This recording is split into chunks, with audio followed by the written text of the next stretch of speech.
is Aryeh Neier. He's a giant in the world of human rights and a survivor of genocide himself. He was born a Jew in Nazi Germany. He and his parents escaped Berlin 2 weeks before the start of World War II. He went on to study at Cornell and then to co-found Human Rights Watch. He was at the forefront of the movement to establish the international tribunals, which eventually became the ICC and the ICJ. He's also the former head of the ACLU and the author of many books. He wrote a powerful piece in the New York Review of Books this month on the situation in Gaza. Thank you for joining us. Very glad to do it. Your name, Aryeh, Yes. is Hebrew. It's a Hebrew name. It means lion. Why did your parents give it to you? Well, my parents were Zionists, and they wanted to give me a Hebrew name, even in Nazi Germany.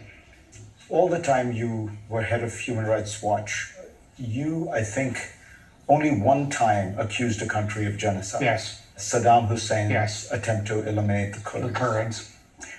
So when you say in this New York Review of Books piece that you have concluded that Israel is guilty of attempting genocide, Yes. that's a very heavy charge. Yes. What is the principal reason you say that?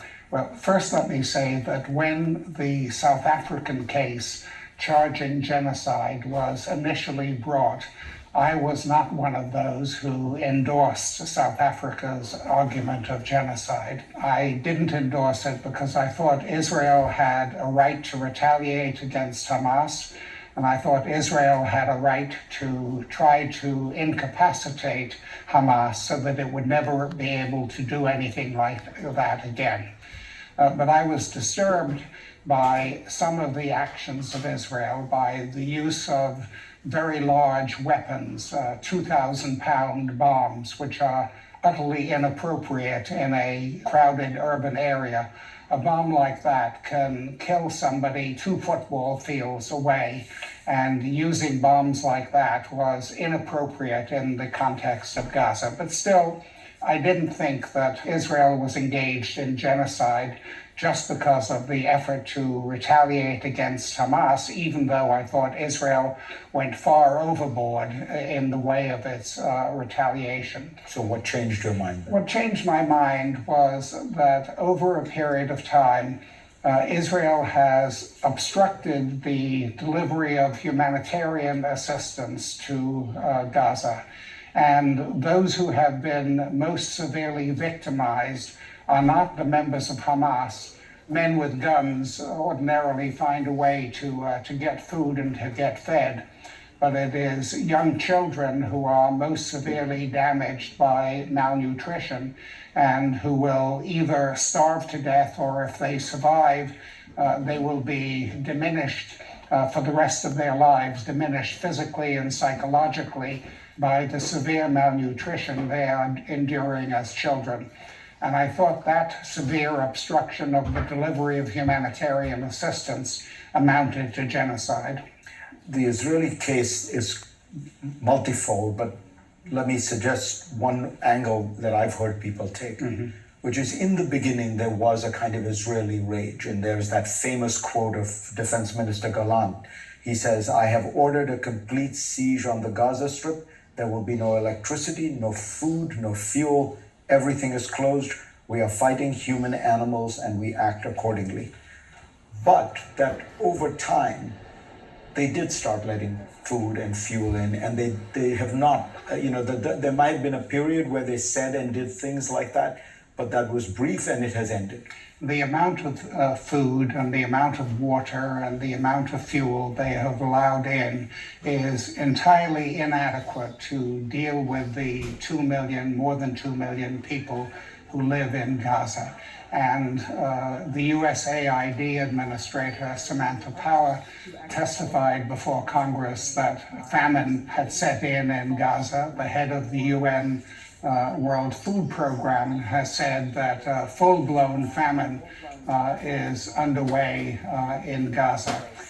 Destroying the farms, destroying the greenhouses in Gaza, killing a large number of aid workers who were involved in the distribution of food, challenging the ability of the UN agency that has been principally involved in distributing food to continue that activity, and persuading the United States and other governments to cut off funds from that agency. All those things have had a cumulative impact on the availability of food and water and electricity and medical supplies in Gaza.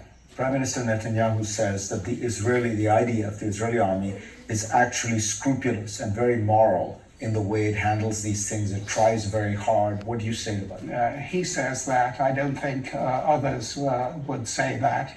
At this moment, there are settlers in the West Bank area who are interrupting trucks taking humanitarian assistance into to Gaza.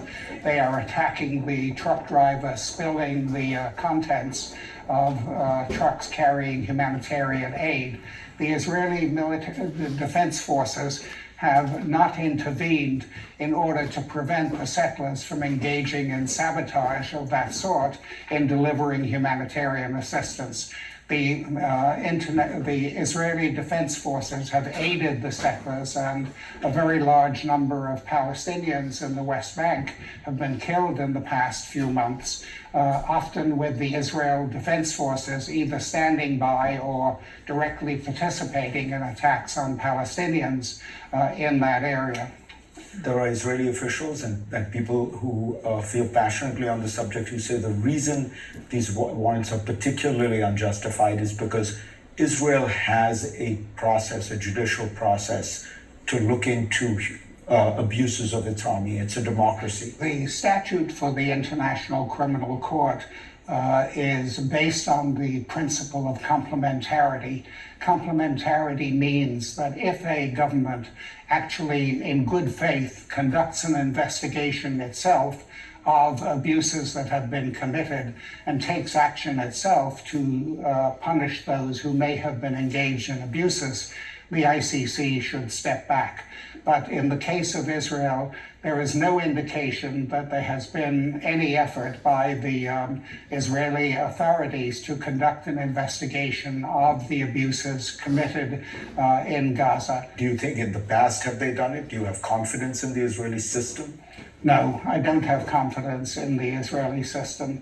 There have been many abuses over the years, and there has not been appropriate investigation and punishment of those who have been responsible for abuses. Prime Minister Netanyahu says that this prosecutor is anti-Semitic and is feeding anti-Semitism. You know, the use of the term anti-Semitism to attack those who criticize Israeli policies degrades the concept of anti-Semitism. Anti-Semitism has been a great scourge, but it doesn't insulate the Israeli government from being held to the same standards that other governments have to be held to around the world.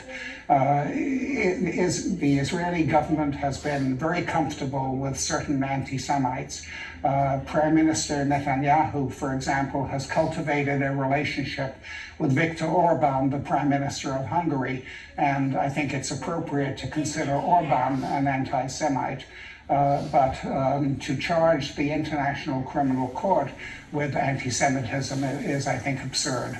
For you, as somebody, a Jew who escaped Nazi Germany, it's a weighty charge to accuse Israel of genocide. It's a terrible thing to accuse anyone of genocide, but it's a more terrible thing that genocide should take place. In my view, Jews are only going to be safe if everyone's rights are respected, and the rights of Jews are respected along with the rights of everyone else.